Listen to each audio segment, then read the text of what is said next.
Hey everyone, welcome back to 996 to Howl. Today we'll look at the Tucson Roadrunners, the American Hockey League affiliate of the Utah Hockey Club. They just hit the quarter mark of their season in the AHL. You'll need to play 72 games in a full season. They're currently 7th place in their division, 10 wins, 8 losses. Thankfully, fortunately, the top 7 teams in the Pacific Division make the playoffs. They have the most teams in their division, I think 10, but they're only about 4 points behind third place. They're starting to get it rolling a little bit lately.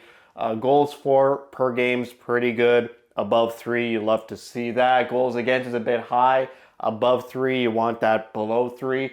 Power play, they're second in the conference, the whole Western Conference. Actually, first place in the conference with their power play at 23.3%.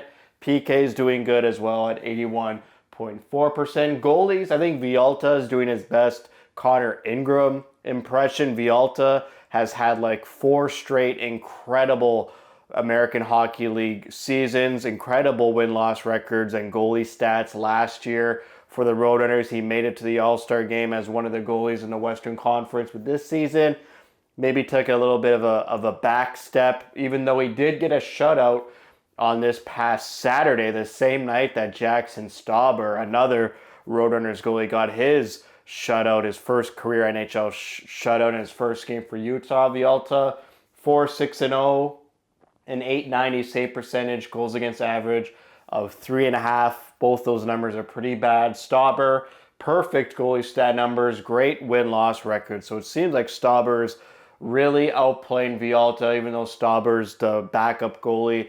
Now that Stauber's with Utah, Vialta will get the bulk of the starts. We'll see how long Stauber is up with the parent club in Utah. Ingram still dealing with that cagey, undisclosed injury, and hopefully we see him back in the net soon. And they had to call up Dylan Wells from the East Coast Hockey League, the Allen Americans, who is affiliated with Utah. He played 1 game and a small sample size, so you really can't do any analysis. In terms of other stats, penalty minutes. Last year, the Roadrunners led the league, the whole American League, in penalty minutes. This year, they're second place, only 2 minutes behind first place. So maybe that's why Utah gets so many penalties. It's these young players coming from Tucson, love to commit those penalties. Let's get into the players. If you're a Utah fan and you don't really want to focus too much on the Roadrunners, you kind of just want to glaze over it, or, okay, what do I really need to pay attention to? These players with the green asterisks are the prospects of Utah. So you want these players to be high up on the board and be playing really well down in Tucson. They're being led by American Hockey League player, bona fide American Hockey League player, Igor Sokolov, who was part of that Jan Unique trade. So that trade's doing well for Utah and Tucson. Jan Unique, I think he's injured. He's only played 6 games this year, whereas Sokolov, 8 goals, 9 assists, 17 points in 18 games played. Almost a point per game player. So great trade by Bill Armstrong. Agazino, an American Hockey League veteran, 14 points in 16 games played. Yamamoto, remember him? He started this season with Utah, but he was sent through waivers. He cleared waivers, and now he's in Tucson. It took a little bit of a while for him to get some games played. We'll get into that later as to why, but 10 games played, 12 points. He's doing great stuff in Tucson, so hopefully he could keep it up. Hopefully he's not sulking. I know it's unfortunate to be sent down from the NHL club to the American Hockey League club, but the fact that he's producing at over a point per game clip is pretty good. The first prospect on this board is Rat2, 10 points in 17 games played. He played for the Runners last year as well. Would like to see a little bit more goal scoring from him, a little bit more points. Ben McCartney, a 2020 draft pick. He's been in the system for a really long time now. 9 points in 15 games played. For me, McCartney, as long as he's playing games, that's a good sign. His career has been riddled with injuries. It seems like every year since he's been part of the Roadrunners. Hunter Drew, an American Hockey League veteran, 8 points, 12 games. Sam Lipkin, a prospect for Utah, pretty good college numbers in 2 years in college.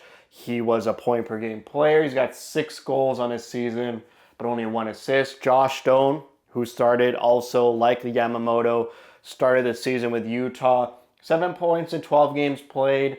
Would have liked that to be a little bit better. He's usually a point per game player. I'm pretty sure last year with the Runners. I think he's going to start get it rolling. He's been there for quite some time now. Just an unfortunate circumstances that he lost that position to Carcone. Carcone is a known commodity. He was a former 20-goal scorer last year.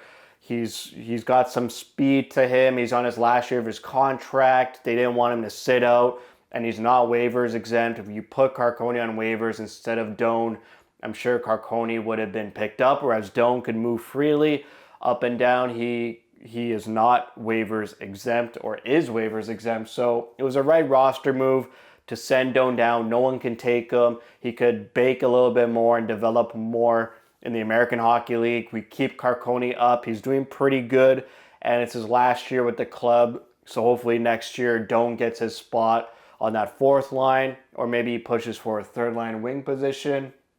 The captain, Poganski, 7 points in 17 games played.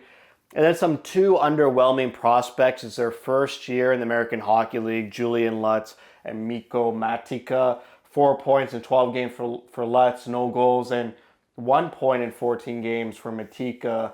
No goals for Matika either. Matika and Lutz, their 2nd and 3rd round draft picks respectively. Would have expected much more out of them, but unfortunately they're having a hard time acclimating to the American Hockey League. For defense, they're being led by American Hockey League defenseman, a veteran, 31 years old, Robbie Russo, 12 points in 18 games. Artem Duda, a highly touted defensive prospect for Utah. He's got 7 points in 17 games played. Maximilian Zuber, who was recently called up by Utah due to that Maverick Lamoureux injury. He's got 5 points in 11 games played. He's more of a stay-at-home, big, giant defenseman, defensive defenseman. Hopefully he comes in for some games for Utah. We'll like to see how he's developed. He had about a couple games for the Arizona Coyotes last year. Some other notes, Koch and Kellerman are not on this board. They've been sent to the Czechia League. They're going back to Czechia. They're no longer with the Roadrunners. And the reason why is, this is the first time I had to research this. I had to do research for this video. I learned something new. I think you guys are going to learn something new too. It's called the veteran rule for the American Hockey League. You could only dress 5 veteran players on your roster per game. It is 6, but one of them is called a veteran exempt player. So what is a veteran? It's you have over 320 games played in professional leagues. That includes NHL, AHL, and Europe leagues. It doesn't count East Coast Hockey League games. A veteran exempt player is a player with 261 and 320 games played. So a bit less than 320 games played of the veteran. So he's kind of like in the middle.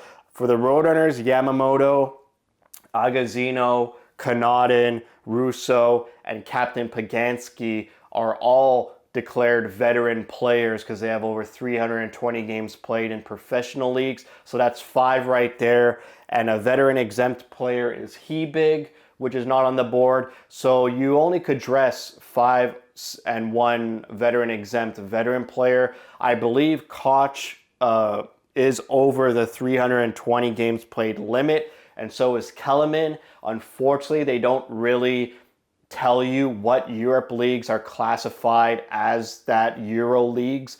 Like, they've played in Czechia, they played in Slovakia. I'm not sure if those leagues are counted. They don't go into details. They just give a big generalization of, if you play professional hockey in Europe, that counts as a total games played. So maybe Koch and Kellerman weren't able to play because they wanted to play guys like Yamamoto, Connaughton, Agazzino, Russo, and obviously their captain. So they didn't want them just sitting in the press box doing nothing. So they get sent back to Czechia. Utah still retains their rights. So at any moment, they could call them back up to play for the Utah Hockey Club if there's an injury or more injuries. And one more note, Unfortunately, the first ever signing of Utah was Noel Nord. He signed a contract with Utah. He was supposed to play with the Tucson Roadrunners, but unfortunately, he's been sent down to the Ontario Hockey League to Sault Ste. Marie to play with another Utah Hockey Club draft pick in Owen Allard. Can we pull up how's Sault Ste. Marie doing right now? Oh, 100 centimeters of snow in one weekend. That is a tough move to move from Tucson, Arizona to Sault Ste. Marie up north in Ontario, Canada. So thoughts and prayers to Noel Nord. Hopefully Nord and Allard can develop some chemistry, and I'm pretty sure both those players will be mainstays for the Roadrunners next season. So that's it for me. My expectation is Roadrunners will make the playoffs. Obviously, I hope they make the playoffs in like the third place, fourth place. I don't want them to just barely make the playoffs at seventh place. They need to be a perennial American Hockey League playoff contender. And last year they made the playoffs. The year before, I'm pretty sure they did as well. They did. They lost to Coachella. Last year they lost to Calgary. So they got to build baby steps moving forward. I would like the prospects to help a little bit more in the offensive department, more goals. I want Lutz and Matika to really start producing. I mean, they're going to be in this system for a very long time. Lutz is a second-round draft pick. I mean, he's got that high pedigree of where he was selected in the draft. I need him to be a bit better. Matika, he had a great college career last year.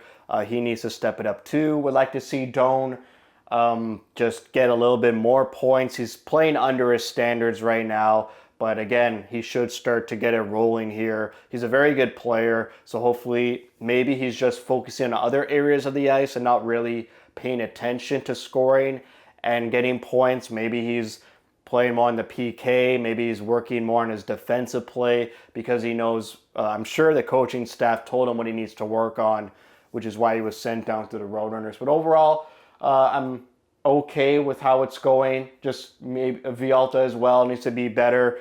Those aren't his usual stats, so he needs to play better for sure. And great stuff by Stauber. Another great signing by Bill Armstrong. So hopefully they start to pick it up, and maybe we see some of these young prospects for Utah in some sort of scenario. Hopefully not injuries. I don't want to wish injuries on Utah. So that's it for me. Thank you for watching. If you like what you see, spread the word. And as always, thank you for your support.